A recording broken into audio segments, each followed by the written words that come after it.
Hey, it's Chris McCord, and this is Labrador. So, Labrador is a database client for your Rails development databases. It's a Rails app itself, so it runs locally on your machine. It includes cool features like POW integration and automatic database connections, and it's super simple to get set up. So, let's get it installed.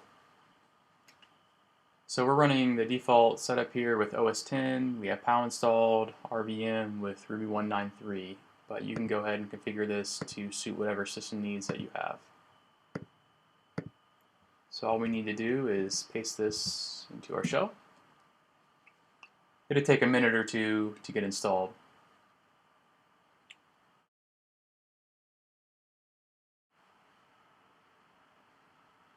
And there we go.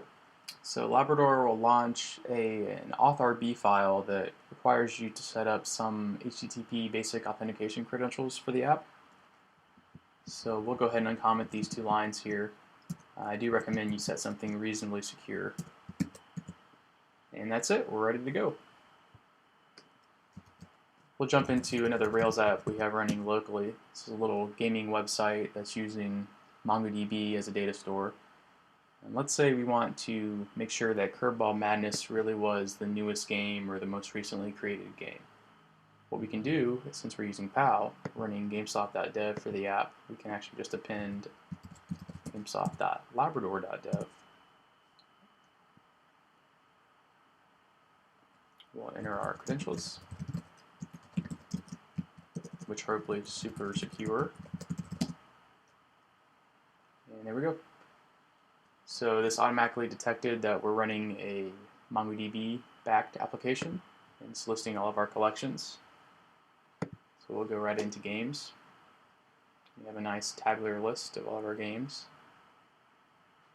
We can page over data with the controls in the app, or we can use keyboard navigation to go back and forth. All columns are sortable.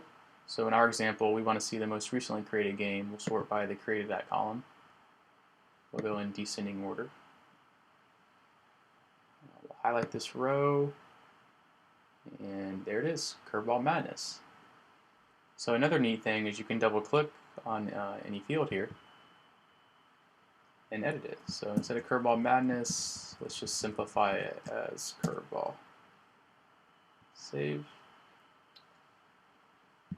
Just to verify that this did work, we'll go back to the app, and there we go, Curveball. So pretty cool. So in addition to sorting, you can also expand rows to get a better glance at the data. You can delete records. We're going to hit cancel here. Record creation and insertion isn't in place yet, but it is coming in a future release. And another neat feature, Labrador will check the parent directory of your current application and say there's probably a good bet that you have other Rails apps there. So if we click our application folder, we get a listing of every app that Labrador says this looks like a Rails app and I can probably connect to its databases. So let's jump into our RubyRags app. This is a MySQL application, and we've automatically connected to its database, and here are all the tables. And this works just like the Mongo-backed application. And look at all of our tables, sort by any column here, double click to edit. Since this is a SQL application, we can actually view the structure of the tables, the Structure tab. So we can just jump into any table now and view the schema there. This is a nice quick glance to look at your active record fields. So that's Labrador.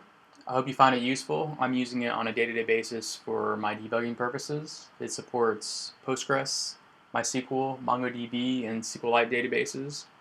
It will automatically connect to them using credentials from your application's database YAML or Mongo YAML files.